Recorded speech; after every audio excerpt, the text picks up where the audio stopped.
Hey, it's Dave. Welcome back to my channel. So today I want to discuss a few things that are going on somewhat in the news and then just give you my overall opinion of things in general. Everyone's making a really big deal out of this Gibson thing. And it really didn't come as a surprise to me because I just think the whole rollout when they got the new CEO and they came out and it was just, we're trying to get back to it was just a lot of talking points. But it didn't really seem to be addressing anything. I mean, other than trying to get away from Henry's bad ideas, which, if anyone has seen the Dusk Tiger over the years, the robot tuners, which I think is actually a really cool thing by Tronicals. I think giving it on every guitar was a mistake, but having a model that had it, I didn't think was a bad idea when they came up with the robot guitars. And Tronicals still makes those robot tuners for Strats and other guitars as well. That was the company that introduced it, I think, around 2004 or 5, I can't remember.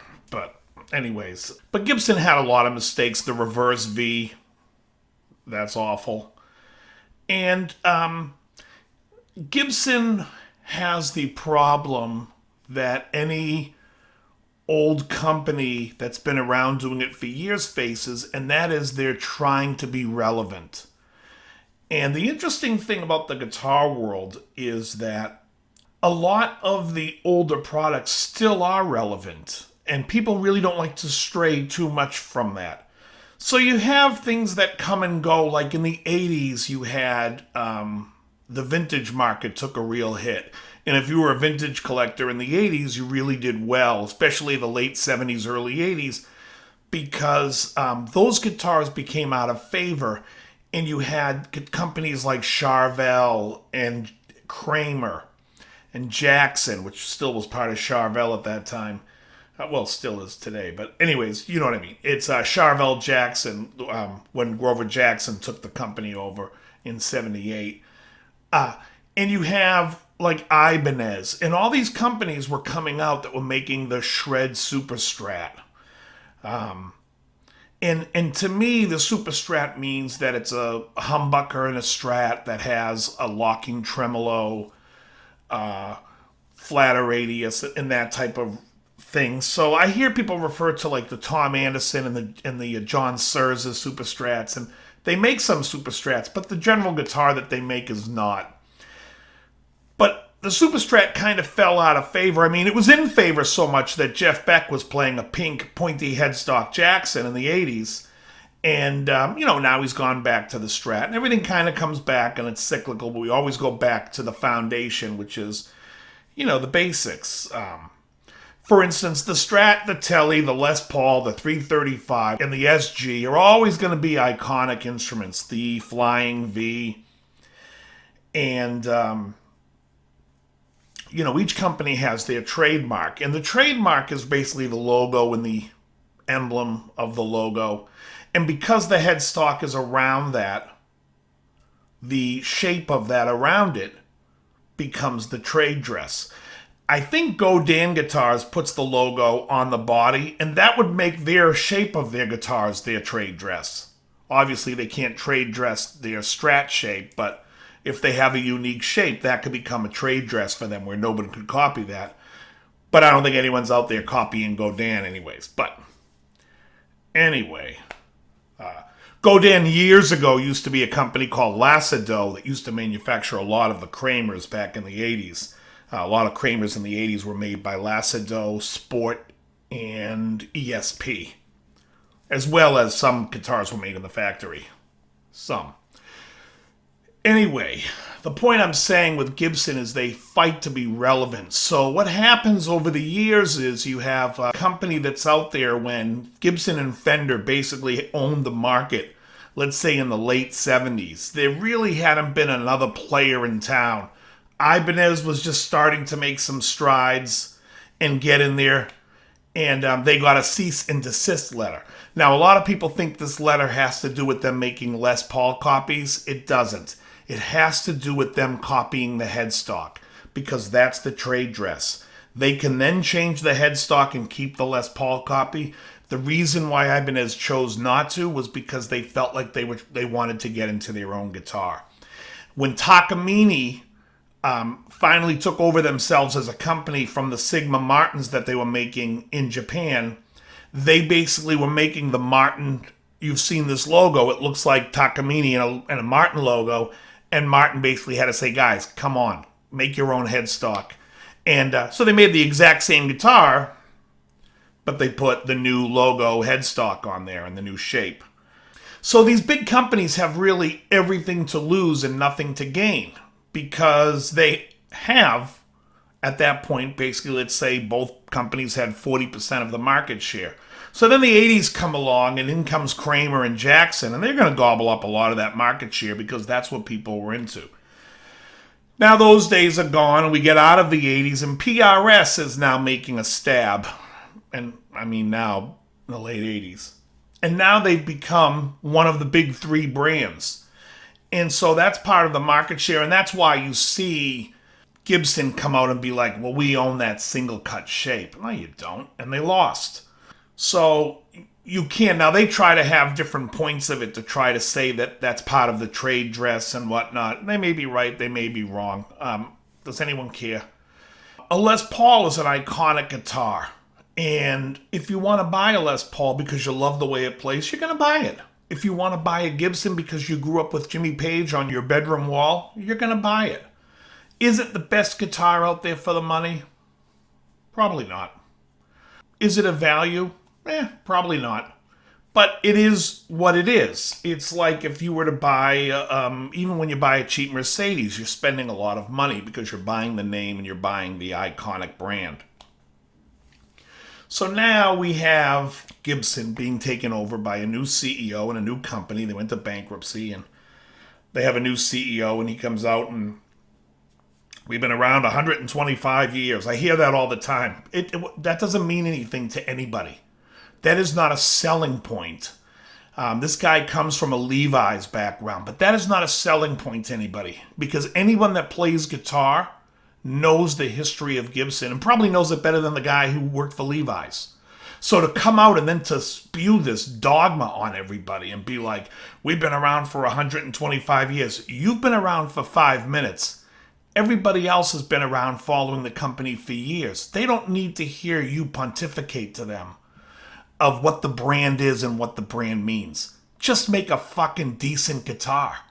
If you're making a Les Paul and you realize, like, this is an iconic brand, okay, but then you could make a modern Paul. Maybe put the wheel where the body meets the neck so that that headstock can be solid in that bend, and then maybe do some other features. Make the neck maple.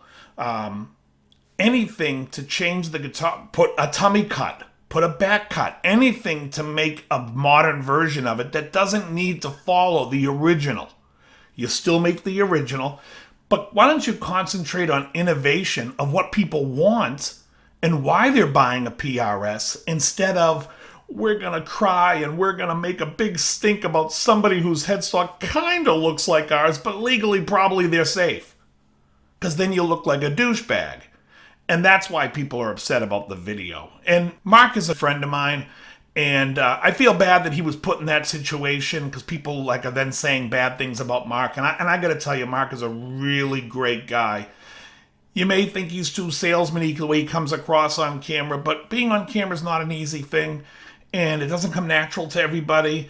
And I think he does a great job. I really do. I thought his show on Norman's Rare Guitars, I've met Norman. I think Norman's a real nice guy, but I think that Mark has been put in bad light in this, and he's just doing the talking for Gibson. And unfortunately, it was a bad decision. But I do think that that company should take a look at maybe trying to be innovative to what people want, and not innovative for the sake of being innovative, a la what Henry did. Now, it's really difficult for companies to try to keep relevance. Years ago, when I ran West LA Music, Marshall came to me, and they were like, why are you not selling JVMs? And I think we had one in stock, and I wouldn't care. I never moved it. We moved so much other stuff. I thought the Vintage Modern was half decent, but we were we dealt with a lot of the reissue stuff, the 800s and that type of thing. And they were trying to explain to me that this is a new high gain amp and this is for kids. And my response was, well, if the amp's for kids, why does it look like Grandpa's amp? It was appealing to me, but the sound wasn't. And so I said to them, you know, when Mesa was coming out with the Mark 3s and the Mark 4s or whatever, I think it was just the Mark 3, it looked kind of like a Grandpa amp. It had the wicker basket weave in the front, and they weren't the hippest looking amps. And when they came out with the dual rectifier, all of a sudden it's diamond plate. The thing's made of steel. It looks like a tank. It weighs like a tank. But the how old was I at that time? 22, 23? 23-year-old was like, I must own that because they're appealing to all my senses. And Marshall really didn't do that. And Gibson really doesn't do that. They have to understand there's going to be some young players out there. Like now I know they make like that Neil Sean, what do they call it? The Access. And I think Alex Lifeson plays it as well. It's just still a little grandpa-ish with a Floyd Rose. There's things you could do to make it, separate it, make it a Les Paul modern. And that goes to Marshall too. Marshall fights to be relevant, and yet they still make the same dumpy looking amp. Like, I like the look of these amps because that's when they came out and that's who they were for. They're a little less in gain. They're not the modern amp that the new ones are today, but the new ones in the modern style should have a completely different look. Those little plastic knobs that are on there that look like the MG series, and then they're charging over $2,000 for a head. I'm like, yeah, no. This is why guys like Dave Friedman can come out, and Friedman can make a hot-rodded Plexi Marshall, make it look sexy, hand-wired. People will pay out the ass for it because they're like, well, if I'm going to pay over $2,000, I may as well pay an extra $1,000 and just get this one. And so they open the door for all these other manufacturers. So Gibson, because they haven't been an innovative company and they've been sitting on their laurels, and the only innovation that they've come out with over the past years are innovations that nobody wants, you've let PRS come into the scene. You've let them basically come in and take it. In the acoustic world, the same thing has happened. You had Martin, who basically, it was Martin and Gibson. Those companies were the acoustic guitar companies everywhere. Now, in the late 60s, there was a company called Grammar Guitars, and they were great for like 2 years before they got bought out, I think, by Ampeg, and then they kind of made crappy, and then they disappeared. But they were everywhere in Nashville, but that was like a rare thing going on. And Gibson and Martin basically owned the business. And then Taylor came in. And Taylor was like, we're going to make guitars easier to play. We're going to use this next system that's going to do this and make it so we can set it up. Now, lately, Taylor has been crap. And I love Bob Taylor, and I love the guys there at Taylor. They're all super nice guys. And they used to really get a guitar to a store that was set up beautifully. The last time I went into a store was like 3 or 4 times I've seen a Taylor. The action is so high off that it doesn't look like they're putting the proper shims in anymore. And I just can't see it for the price that they're asking, that it would be worth it, and it's not. So, but Taylor was led in the door because Gibson and Martin, again, weren't really addressing what people wanted, and there was something else there. And, you know, this happens all the time. I believe the CEO of Sony got fired when the Apple iPod came out because they were like, how come you didn't see that the MP3 was going to be the next biggest thing? Instead, we're spending money on the mini disc that nobody wants. And, of course, no one else can make a copy of it. And that's really the problem, is that people aren't foreseeing the future and don't have their finger on the pulse. In fact, everybody's like a broken clock. You write twice a day. You've made a couple of cool things. I mean, when you look at the scheme of Leo Fender, a lot of people tell me how genius he was. And he was great. He really had a lot of great ideas. But he had a lot of stupid ideas. And those ideas, they just flush out. That's what ends up happening. And so, same with Gibson. Their ideas that stink flush out. When I mention the Dusk Tiger to people, they have no idea what I'm talking about. There was also a recording guitar a Firebird X, maybe it was called. Horrendous. And they were like, and I remember Henry was like, this is going to be the next big thing. I'm like, where? Where's that going to be big? Anyways, the point I'm trying to make, if I am making any, is that they're all trying to fight to be relevant. And Gibson, I think, just went about it the wrong way. They're now trying to say, well, we are an iconic brand, so now we're going to look back over the last 125 years and see who wronged us. And it's kind of cheesy. And just so you can understand what trade dress is, if I had like a Coca-Cola bottle back here, and you couldn't read the logo, you would know it's a Coke bottle because you know the shape of that bottle. And that shape becomes the trade dress for Coca-Cola. So now that bottle becomes their trademark because it's part of the trade dress. It is iconic, and when you see it, you instantly know it. That's why a lot of times you'll see, like on the Coke bottle, you'll see on the cap, you'll see the shadow of it. You don't need to see the whole bottle. You don't need to see the logo. That's what they're trying to say here. But unfortunately, there's so many copies that have been over the years when they didn't protect it back in the 60s and 70s that really all they could really go to try to protect is the headstock. Basically, if you're making a guitar that looks like a 335, I mean, really, to me, when I heard the whole spiel, it sounded like they were talking to Collings, because Collings makes that 335, and they make the Les Paul Jr. and the Les Paul Specials. And I really think that affects Gibson's bottom line. I really don't think that these Harley Bentons coming across the seas are really affecting it, because if they really would make an Epiphone one, and those are too pricey anyways. But anyway, I just think that they're all fighting to try to stay relevant, and they just don't have their finger on the pulse of what people want. Again, like, there hasn't been any innovation to a Les Paul, and it's one of the sexiest guitars of all time. So no one's saying you get rid of it. And then years ago they had, when I say years ago, could have even been last year, they had the traditional and the high performance, if you remember that. They both look the fucking same. So why not just have the traditional be traditional, and then make a high performance with tummy cuts, do stuff to it, make it look different. Give it a new look, because otherwise, another company's just going to come out and be like, well, we have this guitar, and everyone's going to be like, ooh, like the Eclipse from ESP. It's a big seller, thin body. Where's Gibson on that? Gibson is more trying to pull on their suspenders of, look what we've done in the 50s and 60s. We revolutionized the guitar world. Well, arguably, you could say Leo Fender did. I mean, you could kind of say they both did in concert. Who cares? Who the fuck gives a shit? Those days are gone. In fact, I feel like if I was to go back and play an old Les Paul or an old Strat, I would probably play the old Les Paul, because the Strat I would have to get the fingerboard filed down so I could get it to like a radius that I feel like playing and put jumbo frets on it. Either way, they're just unplayable to me. Sure, they're iconic, and if you like that kind of thing, if you think vintage and all original is important, go buy it. That's what the whole stupid market is for these people that go out and buy guitars and collect, and they're like, oh my god, I found a real Mary Kay Strat. I can't believe it, I found a real one. Who gives a shit? Plays like crap, the fucking radius sucks. It's unplayable.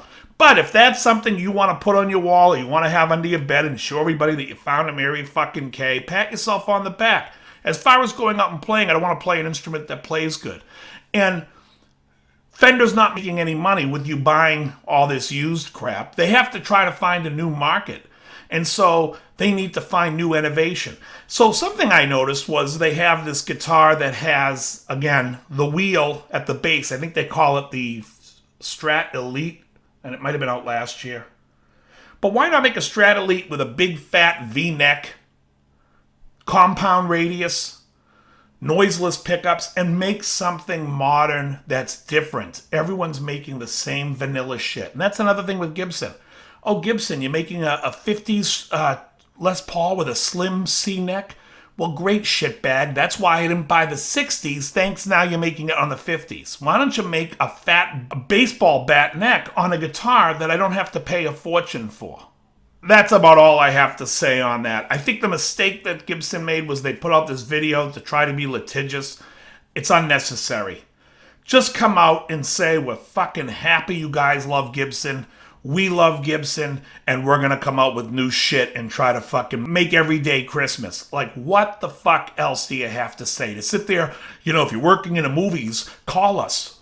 Yeah, we do call you. When you guys say you don't want to pay us, that's when we block off the logo. But we don't need your fucking permission. So the whole thing was just stupid anyways. And it's just a mistake.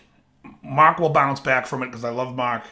But I think this guy Curly needs to reevaluate the company. This isn't Levi's where people are going to buy 501s and be like, oh, yeah, 501s, that's it. That's all I need. You make something new or somebody else is going to come by and take the market.